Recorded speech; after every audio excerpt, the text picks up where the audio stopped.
Olá, tudo bem? Estamos de volta para o nosso quarto vídeo dessa nossa série de 100 vídeos para o Enem, tratando das habilidades matemáticas. Hoje nós vamos tratar exatamente da quarta habilidade, que é ainda dentro da competência 1, construir significados para os números, e hoje nós vamos trabalhar sobre avaliar a razoabilidade de um resultado numérico na construção de argumentos sobre afirmações quantitativas. Vamos ver o que essa habilidade requer da gente, ok?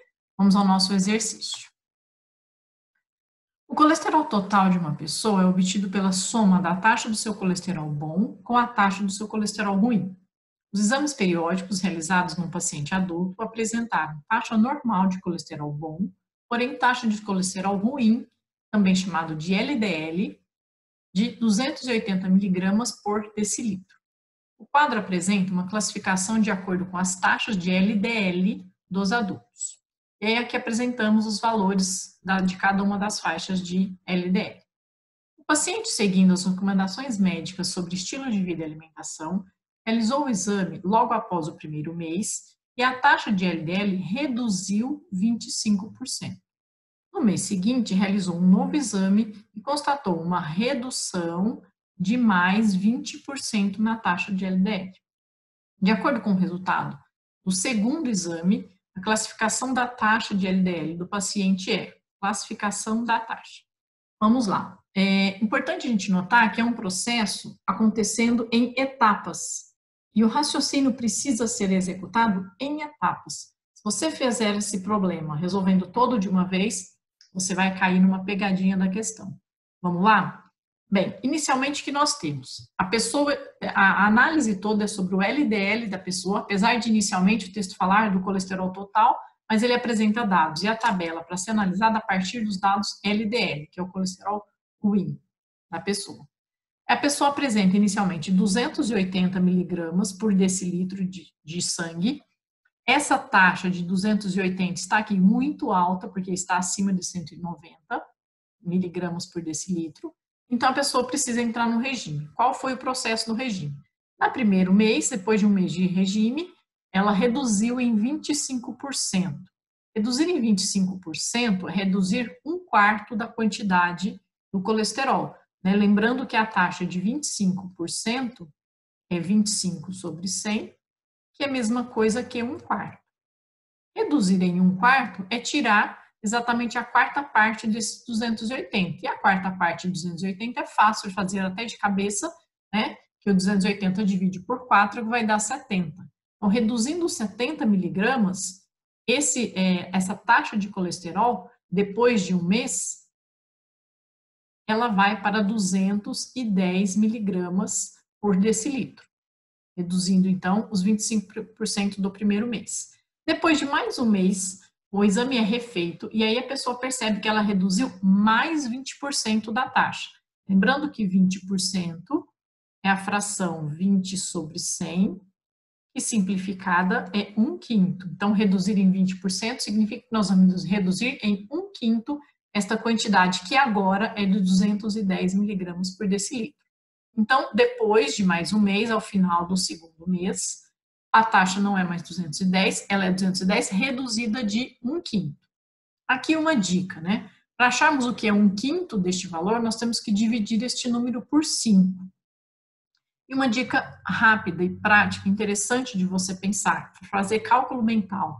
Como que eu faço uma conta de divisão por 5 de forma rápida? Lembrando do conceito de frações equivalentes, a fração 1/5 é a mesma coisa que 2/10.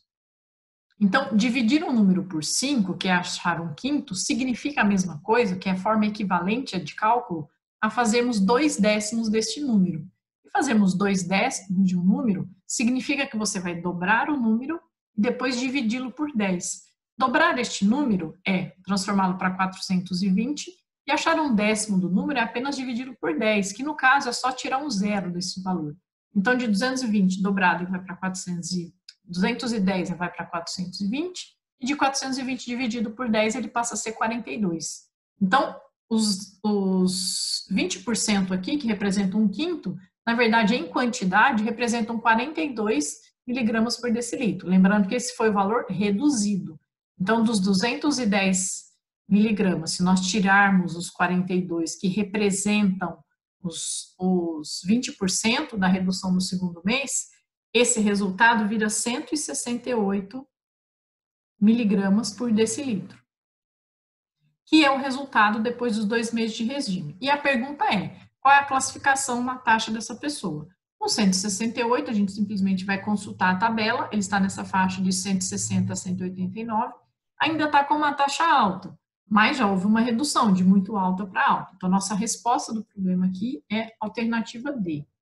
Tá? Qual foi a habilidade tratada no problema? Avaliar a razoabilidade de um resultado numérico na construção de argumentos sobre afirmações quantitativas. Foi feita uma afirmação no texto, ele quer que você avalie onde está a razoabilidade daquele resultado que você encontra. Então, você resolve todo o problema, analisamos o problema, interpretamos, resolvemos, chegamos ao resultado de 168. E aí você tem que avaliar esse resultado. Como que você avalia? Comparando com uma certa tabela. Na comparação com essa tabela, eles se incluem uma determinada faixa, e é aqui que você está fazendo essa avaliação de aonde esse resultado pode ser inserido nessa análise da tabela, tá? Isso que ele quer dizer com avaliar a razoabilidade do resultado. Você resolveu e é razoável afirmar que este resultado está incluído nesta faixa de classificação alta, ok? Qual é o detalhe deste exercício que eu disse no início? Se você resolve este exercício de uma forma única, pensa assim, vou resolver isso de forma rápida. Se ele reduziu 25% no mês e 20% no outro, então ele reduziu 45%. Você erra este exercício. Por quê? Aí tem um detalhe importante sobre porcentagem. Toda vez que você calcula uma porcentagem, é importante você saber em relação a qual referencial está sendo calculada essa porcentagem. Quando eu digo que no primeiro mês houve uma redução de 25%, é 25% sobre os 280 miligramas por decilitro. E no segundo mês, é uma redução de 20% sobre 210, porque aquela taxa de 280 não existe mais. Ela já foi alterada. O processo do segundo mês acontece sobre a quantidade de 210. Então, a porcentagem é calculada sobre uma quantidade diferente da primeira etapa. Por isso que é importante que esse exercício seja feito em duas etapas, ok? Só de curiosidade, se você fizer o cálculo de que acumulado, né, achar que fazer 25% de redução seguido de uma redução de 20 é o mesmo que reduzir 45, você chegaria numa redução dos 45%, eu fiz o cálculo aqui, ó, seria, no final, depois da redução, ele passaria a ter 154 miligramas por decilitro. E com 154 miligramas por decilitro, você analisaria isso numa outra faixa de valores e colocaria essa resposta como errada, ok? Então, cuidado na interpretação desses problemas que envolvem porcentagens em processos sucessivos. Eles têm que ser calculados de forma etapa por etapa, ok? Um abraço, espero ter ajudado vocês. Até a próxima.